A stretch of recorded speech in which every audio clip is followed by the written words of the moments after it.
उसको शफी जो मेरा गौस है और लाडला बेटा तेरा। मोहब्बत के साथ बारगाह रिसालत में दुरूद पाक का नजराना अकीदत पेश करें। पूरा मजमा बावज़ बुलंद पड़े अल्लाहुम्मा सल्ली अला।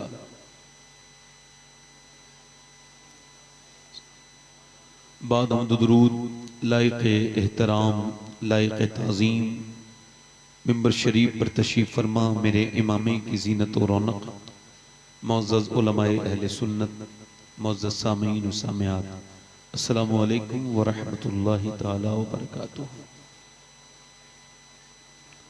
खैरियत से हैं आप लोग? भाई ज़रा पीछे वाले थोड़ा करीब आ जाएं बेटे, मेहरबानी करें, आ जाएं आ जाएं आ जाएं। देखें भाई, ये जो कैमराज वाले लोग हैं इनसे गुजारिश करते हैं भाई कि देखें बीच में ना बैठा करें, एक तरफ लेके बैठा करें अपनी ये कैमरा वगैरह, और बैठा करें। तुम मुसलमान हैं, आप कैमरे वाले भी हैं तो मुसलमान भी हैं, तो मुसलमानों की तरह सुना भी करें जैसे बाकी और मुसलमान सुनते हैं। समझ आ रही नहीं आ रही? आपके पास कैमरा, इसका मतलब ये नहीं कि आप सुभान अल्लाह नहीं बोलोगे या आप यूनिक पर्सन हो गए तो आप कोई गैर मामूली शख्सियत हो गए, ऐसा नहीं है। इतने कैमरे लगाने का मतलब भी मेरे समझ में आता नहीं है। खैर, आपकी अपनी मर्जी है और कुछ चीज़ें बगैर मर्जी के भी इंसान को करनी पड़ती हैं। आप लोग जो पीछे बैठे हैं थोड़ा सा बेटे हल्के आ जाएंगे, आगे से थोड़ा सा वहां से उठ के इधर आ जाएं, इस कोने पे आ जाएं, इस कोने पे वहां से उठ जाएं। 10-15 जितने भी लड़के हैं बेटे, छोटे बच्चे जितने भी हैं, ये लड़के इधर आ जाएं, इधर इस कोने पे देखें, मान जाए, बात मान लिया करें, कभी कभी उठ के आ जाएं, इधर कोने पे आ जाएं। इधर देखें पौन बच चुका है, ठीक है। माशाल्लाह आप बड़ी तादाद में बैठे हैं। आपने अब नात खानी समात की जनाब राशिद रज़ा मरकज़ी साहब से, और मोहतरम भाई नईम अख्तर साहब बड़े अच्छी नाशरी पढ़ रहे थे माशाल्लाह।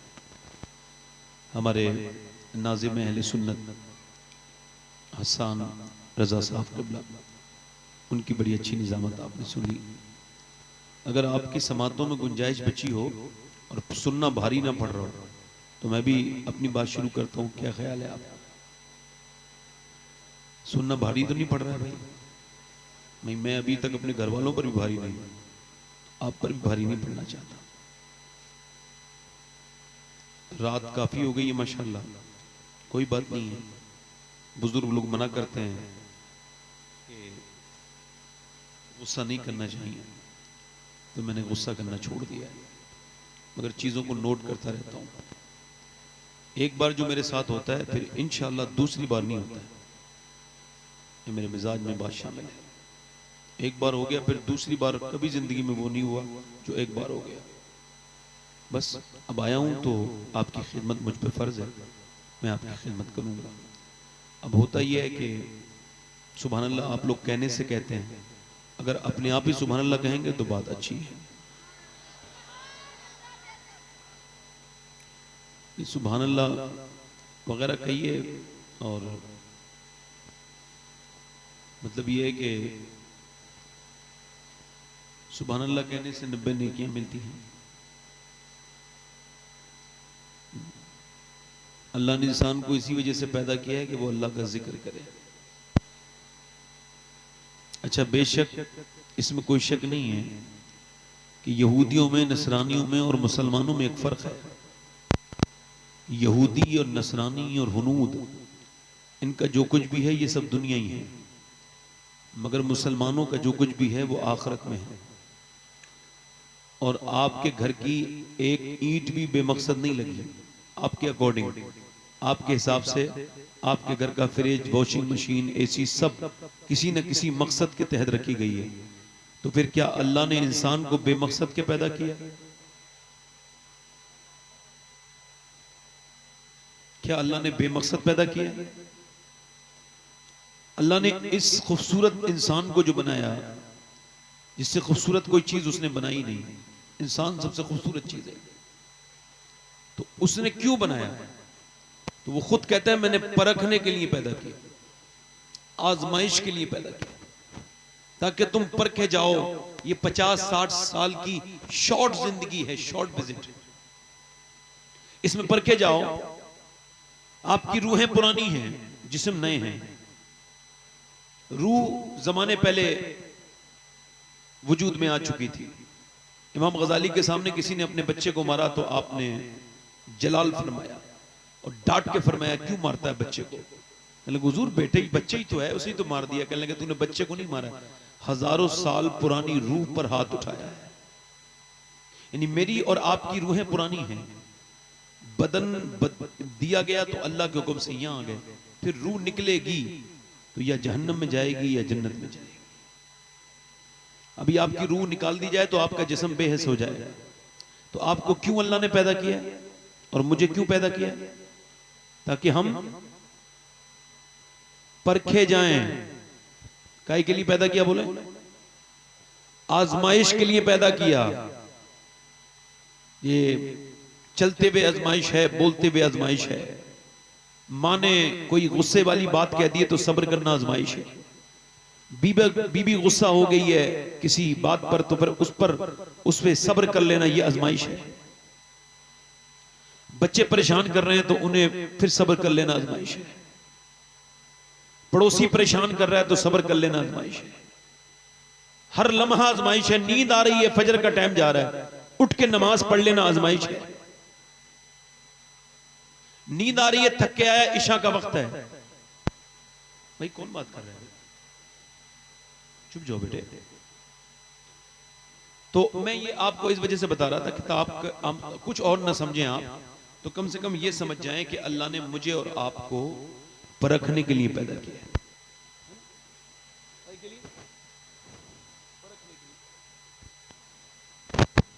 अब यह है कि कुछ लोग दुनिया में आ गए हैं। एक उसका नाम था सलीम। क्या नाम था? तो मेरा पुराना ताल्लुक है उससे। 29 साल की उम्र है उसकी।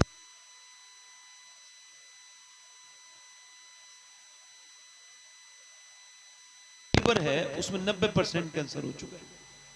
उसके 2 बच्चे हैं। तो मैंने पूछा सलीम भाई आके, मैंने भीड़ से अलग उनसे बात की। मैंने कहा क्या हाल है?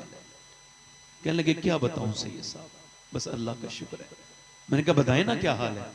कहने लगे जब से पता चला है ना कैंसर है तो अल्लाह का बड़ा शुक्र अदा कर रहा हूं। यार लोग तो पागल हो जाते हैं खबर सुन के, जिंदगी जीते जी मर जाते हैं कैंसर की खबर सुन के। तू क्या कह रहा है भाई? तू शुक्र अदा कर रहा है? कहने लगे हाँ।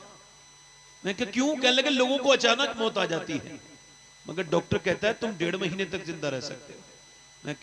मैं लगा फिर? कहने लगे मेरा रब इतना करीम है कि मैं 1.5 महीने में तो उसे मना लूंगा। मैंने कहा कैसे? कहने लगा बस रातों को रोता हूं और कहता हूं मालिक जिंदगी थोड़ी सी रह गई है, पूरी जिंदगी जितने भी गुनाह किए हैं तो उन्हें माफ कर दे मेरे परवरदिगार। मैं कह लगा दाढ़ी क्यों रखाई है? अल्लाह ना करे किसी को कैंसर हो। कैंसर बड़े दर्द की बात है। अल्लाह ना करे किसी को कैंसर हो। तवज्जो करें। मैं कह लगा दाढ़ी क्यों रखाई है? दाढ़ी पहले तो नहीं थी। कह लगे हाँ जब पता चल गया ना कि 1.5 महीने के बाद मरी जाना है तो फिर मैंने सोचा कि दाढ़ी रखा लूं, हुजूर को चेहरा जो दिखाना है। फिर मैंने पूछा और? बोले बस सैयद साहब मेरी सबसे छोटी बच्ची 6 महीने की है,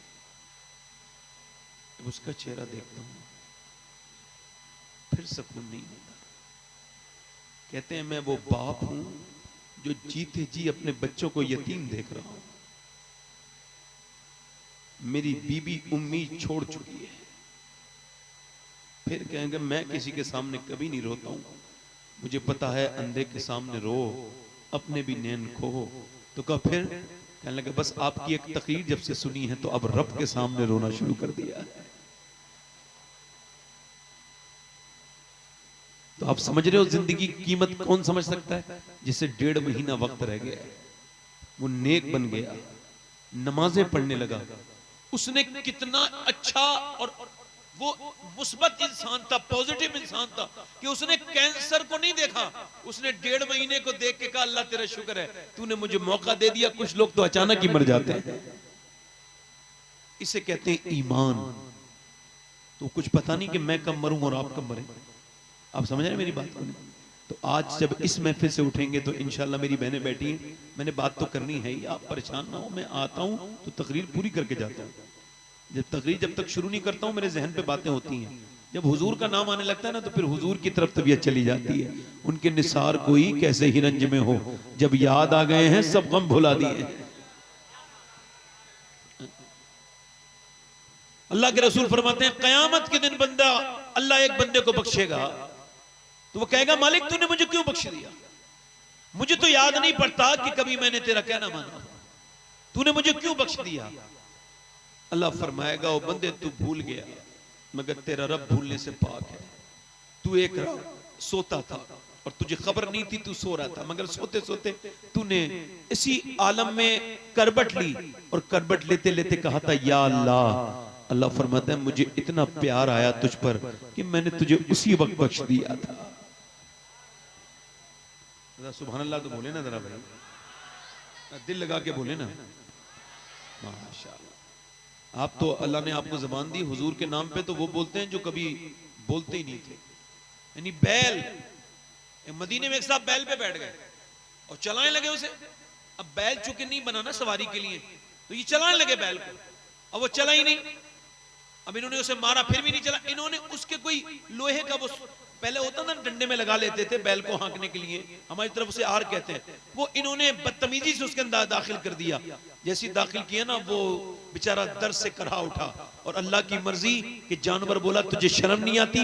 अल्लाह ने मुझे इन काम के लिए बनाया है, तू मुझ पे सवारी करना चाहता है? इसने कहा हैरत है कि बैल बोलता है। उसने कहा बैल ने तुझे इस बात पे हैरत है कि बैल बोलता है, और मुझे इस बात पे हैरत है कि जंगल के जानवर आमना के लाल को अपना नबी मान चुके हैं, तू इंसान हो के नबी नहीं मान रहा है। ये 4-5 लोग जो आए भाई इधर आ जाए, इधर जगह है आपकी, इधर आ जाए। नहीं इधर आ जाए, इधर आ जाए, शर्माए ना आ जाए। वैसे तो शर्म वैसे भी औरतों का जेवर है, वो उनके पास से जा रहा है, मर्दों के पास बैठे हैं। मेरी बहनें बहुत बैठी है, बेटियां मेरी छोटी बहनें, इनकी बड़ी खिदमत करनी है, ये बैठी रहे। अगर सुनेंगी तो इंशाल्लाह ये बहुत कुछ लेके उठेंगी यहाँ से इंशाल्लाह। सब अल्लाह करने वाला है, हम तो कोशिश करेंगे इंशाल्लाह। माशाअल्लाह अल्लाह बरकत दे, खुशियां दे। बेटियों से बहुत प्यार किया करो। बेटियां जो होती है ना जनाजे की रौनक होती है। जिस बाप के जनाजे पे बेटियां नहीं हो उसके तो रोने वाला भी कोई नहीं होता। वो तो बेरौनक जनाजा होता है जिसकी बेटियां ना हो। खुदा की कसम, बेटियां तो बेटी सुनो, अगर उसकी खुद की बेटियां ना हो ना और दूसरे भाई की बेटियां हो तो वो भी अपने ताया चचा की जनाजे पे आके रौनक कर देती हैं कि ये जो मरा है इससे मोहब्बत करने वाले कुछ थे दुनिया में। और बेटे तो ये देखते हैं कितना छोड़ा है, कितना ले जाना है। बेटे अगर रुखसत हुआ करते ना शादी पर तो पलट पलट के कहते अब्बा आ रहा हूं, कल को देखूंगा आके क्या क्या रह गया है, ढूंढते। बेटियां जाती हैं तो रोती भी जाती हैं, उन्हें अपने बाप का इतना गम होता है कि वो माल वाल के बारे में सोचती भी नहीं है। सही बता रहा हूं, बेटियों से प्यार करें। बेटे तो सेल्फिश होते हैं, मतलबी होते हैं। हालांकि मैं भी किसी का बेटा हूं, मगर अपनी औकात बता देनी चाहिए, कोई इसमें कोई मसला तो नहीं है ना।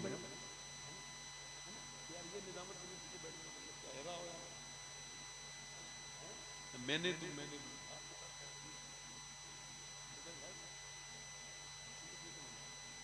तो जो है कि मैं तो 2-3 शेर पढ़ दूं मैं भी। हमारे माशाल्लाह ये शाकिर भाई हैं और हमारे नईम भाई तो बहुत पुराने नात